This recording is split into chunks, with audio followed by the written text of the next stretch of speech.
With a little bit of rock and roll and 51 years of nostalgia as a setup.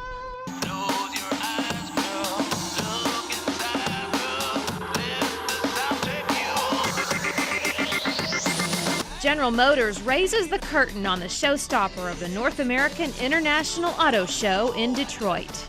Ladies and gentlemen, the 2005 Chevrolet Corvette. From engine to exterior, the 2005 Corvette is an all-new car. And the most noticeable changes in the new Corvette are in its face. The headlamps are exposed, and it has a completely open grille.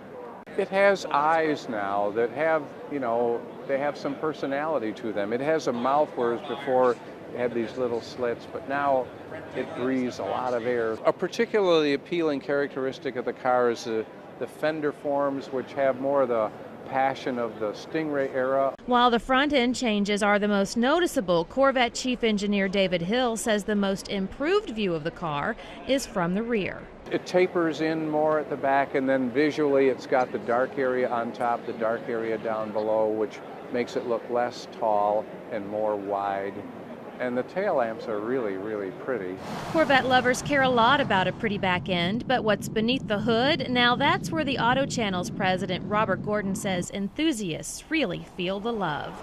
A Corvette is a certain kind of person's car who really likes lots of power, who has bought into that whole genre of power.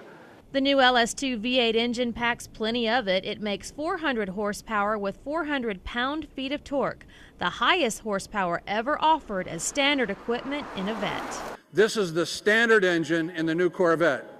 It's lighter and 50 horsepower more powerful than the engine it replaces. And starting that engine now requires just the push of a button. You just walk up to the door, touch a pad, it lets you enter the car, then push a button on the dash and you're going. Going in the sixth generation of a car that still symbolizes America's love for the open road. And when you buy a Corvette, you're buying the whole history and the emotion of the Corvette. It's the stuff lyrics are made of.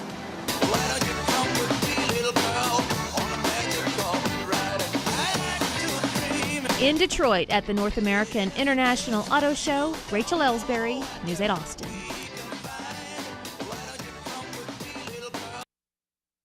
Three, two, one. The new Corvette will be available in showrooms in late summer or early fall. The convertible will be revealed in Geneva next month. In Detroit at the North American International Auto Show, I'm Rachel Elsberry, News 14, Carolina. 3, 2, 1. The new Corvette will be available in showrooms by late summer or early fall. The convertible will be revealed in Geneva next month. In Detroit at the North American International Auto Show, I'm Rachel Elsberry, Capital News 9. 3, 2, 1. In Detroit at the North American International Auto Show, Rachel Elsberry, News 24, Houston. In Detroit at the North American International Auto Show, Rachel Elsberry, News 9, San Antonio.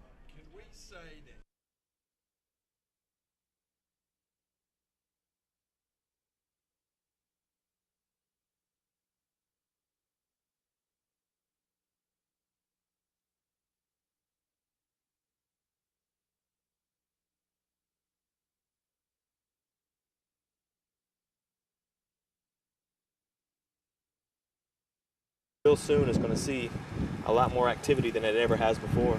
Why are these important, these open spaces important for downtown residents? Because it gives, a green space for downtown residents to either walk their dogs or, meet friends or just, relax in the shade or because in an urban environment there's not a lot of green space, and so it becomes even more precious. These are very historical too, aren't they? Yeah, they are. They're Brush Square, Republic Square, and Woolward Square are three squares that were part of the original plan of the city. It's referred to as the Waller Plan, and so they're as old as the city. Anything else you can tell me that you think is important to mention that people should know about? Why have they been neglected for so long? There's over the past, there's been efforts to improve the square, and then for some reason the group of folks that were making those efforts are no longer involved, and so what we're hoping is that the folks that we have assembled, the group of stakeholders now, they'll continue their involvement with the square, and their organizations will. So as folks pass through those organizations, they'll hopefully hand off, keep the organization in touch with the square and activities on the square. And I think the squares are becoming more and more important as more and more people are moving downtown. There's downtown used to be full of people living down there, but up until the last 10 years, the population of downtown had been decreasing because of a lot of the residential houses have been tore down for larger development, and only recently there's been a big renaissance in terms of people wanting to live downtown and new downtown housing being built. Let me ask you this. I know this has been something that's been in the works, revitalizing these squares for a couple of years now. Do you think 2004 is going to be the year for the squares? It's going to be the year for Brush Square, for sure. There's strong momentum behind